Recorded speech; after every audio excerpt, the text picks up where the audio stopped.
you will allow me to speak in English if you don't mind. And I'm so sorry that we are so late, and I'm sure that you are tired. So I will try to be very brief. My name is Mohamed El-Orabi.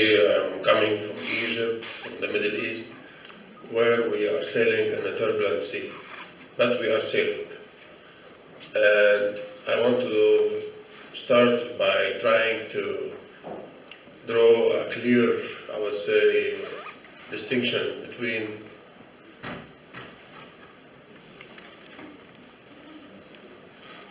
Islam as a religion and what is going on now in the Middle East. Because there are groups now in the Middle East trying to hijack Islam and trying to characterize this good and even great religion as is the background of all their activities and all the atrocities and hatred they are trying to spread all over the world. So when we are talking about terrorism, it means that there are groups, they are in the Middle East or outside the Middle East. Some of them, they are claiming that they are real Muslims, and they are not. They are radical people, and they know that through this radicalism, they might influence the Middle East or some countries in the Middle East. In fact, the Muslim countries and the Muslim people, they are also victims of these terrorist groups. So we cannot just claim that the West is only the victim of these groups, but also in Egypt, in Libya, in Somalia, even in Africa, in Nigeria, Boko Haram, they are committed a lot of atrocities there. In Somalia, as I said, the Shabab groups also, they are committed a lot of crimes. So they are criminals trying to have a sort of chaos in our region and trying to implement their own radical, ideas in order to prevail in this world. So we are not allowing them, by the way. Egypt is on the front line of, fighting these terrorist groups, and I think we did achieve a lot of success in our endeavor, and very soon you will see that, even Sinai will be clean from those people, and we will restore our stability and peaceful, atmosphere in our country. But why we have this kind of phenomena now in most of the world? I think we should start by September 11, when George Bush, the son, asked his advisors why those people committed these crimes against the two towers in New York and the Pentagon in Washington, D.C. I think his advisors told him that the people in the Middle East, they think that you are supporting Israel. This is unwavering support, of course, we know that. And also we are supporting dictatorships in that region. So I think the simple answer of the United States at that time, that okay, let us change our course. Let us change our policies. Let us give some, they call them moderate people, the chance to govern this area. And of course it was a great mistake. And we suffered a lot from those people, and that's why the people in the 30th of June, they decided to get rid of those people and the regime which was prevailing at the time. So, do you have a solution? Yes, of course we have. If any of you went to, let us say, the Middle East, to Egypt, to Lebanon, or to any country, you will find that the Western civilization is there. And you will find that the American dream also is there. You will find a lot of young people is dreaming to go to the United States to get their education, or to live even in Europe, or to go to the United States. So there is no conflict or contradiction between the two civilizations, as Mr. Huntington were trying to put in your minds. To try to find an enemy after the collapse of the Soviet Union, it was, a very, I would say, in politics, a very normal thing.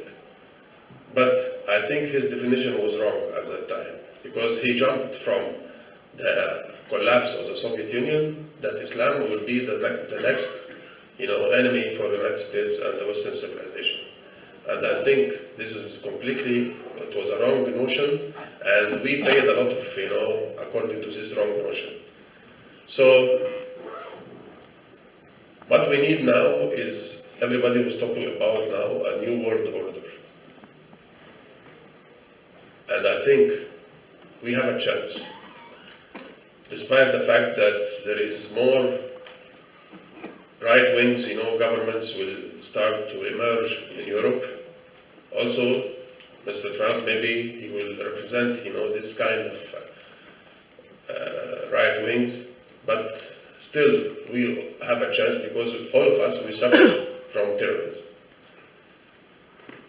Egypt starts now to embark on a very long-term, plans in order to change the speeches of or let us say the religious speeches, or the narrative of the speeches, in order to give the opportunity for moderate people and moderate Islam, and the right Islam actually, not just the moderate Islam, the right Islam, to be, in the scene, and to try to avoid this kind of radical people, that they are influencing the minds of the young people in certain places. But why we are a very good atmosphere or a good place, to nourishing these kind of ideas? Because we have a lack of development in our region. The young people, they are deprived from a good vision that they will have a bright future. There is a lot of unemployment in our region, and also the lack, of course, of the democracy.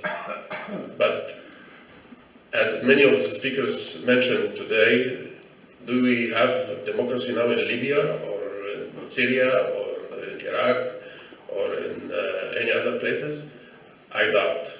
So the remedy was not the right thing, and we didn't have a full curement, from the diseases which was in our region.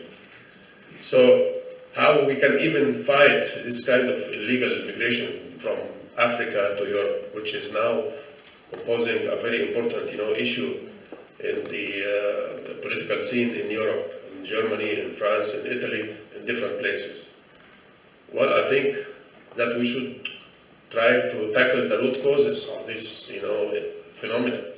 It was not, I would say, difficult to find what is the root causes of this phenomenon.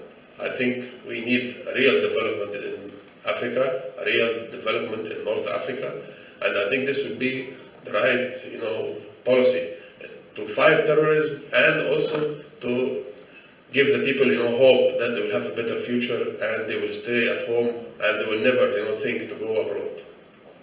So we have a lot of, I would say, simple solutions for everything, but unfortunately, we always, trying to have the complicated, issues and trying to avoid the right policies in order to give this region the right to exist and the right for a good future. So, a lot of people today talking also about the lack of united Arab voices in our region. Well, they are right. And we cannot just, blame anybody, but we could blame ourselves that we don't have the right, or let us say, or comprehensive strategies in order to fight terrorism, or even comprehensive strategies to have economic cooperation between the Arab worlds. So this is also, a call of awareness for the Arab people in order to maybe exploit the next summit in Amman by the end of this month, in order to characterize a united position towards many things: terrorism, economic cooperation and integration, movement, or let us say free movements for people in the Arab world, and also the free of expression and a real democracy in our region. So the solution will be in our hands, but I want to actually eliminate the idea that we will have a confrontation with the West. I think this is very wrong, and even, it will put a very negative attitude to the whole world, because we don't have any problem or hatred or animosity with the West. In the contrary, I still recall in or let us say before the revolution in Egypt in 1952, that we received a lot of people from Europe working in Egypt, from Italy, from Greece, from many countries, Cyprus and many other countries. The Europeans at that time, they were coming to Egypt to live in Egypt and to work in Egypt and even to have families in Egypt. Until now, we have a very good and strong communities living in Greece and Italy. They belong to their roots in Alexandria and Cairo and many other cities. So why we have this new phenomenon now? I think this is the big question that we should address, and we should try to have a real solution to it. Maybe the international, I would say, community will try to tackle this issue, but I think we need a leadership on that regard. Maybe the European Union, maybe United States and Russia, after this kind of reconciliation between the two countries.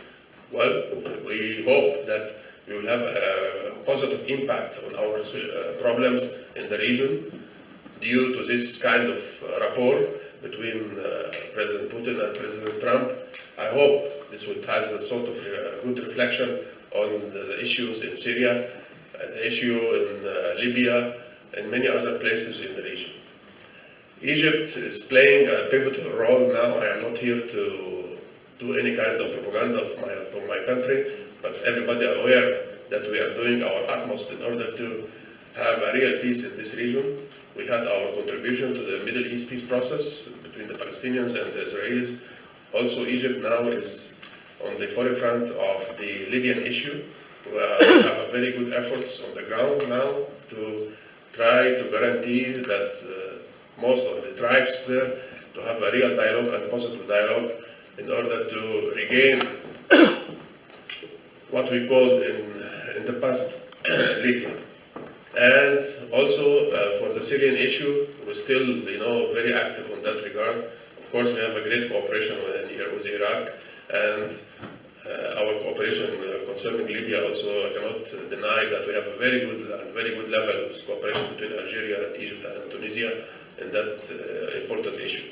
But Egypt is paying more attention to the Libyan conflict or issue because it is very near to our borders. We have 1,200 kilometers borders, common borders between Egypt and Libya, and that's why we consider Libya as part of our national security. And that's why we want to have stability in that country very soon. And I think we are approaching, a real, I would say, solution to that conflict. But I want to, try to eliminate from your mind that there is a confrontation between the West and Islam, because, Islam and any other religion is calling for mercy and peace and compassion and accepting the others. All these, good values, it comes from the religions. So how come, Islam will try to have a conflict or to confront with certain other, people? I think we don't have any of this, reasons in our religion at all. That's why I started my address by telling you that you should have a clear distinction between those terrorist, groups and Islam. They don't have anything, related to Islam, just, trying to hijack some slogans, some paragraphs, and, trying to give the impression that they are trying to have an Islamic State in different places. And this is, of course, Islamic State, to come through this kind of atrocities and hatred and, demolishing civilization and culture. It will not, this is not, according to our compliance with our, rules of our good and generous, religion. And thank you very much. I'm sorry that I was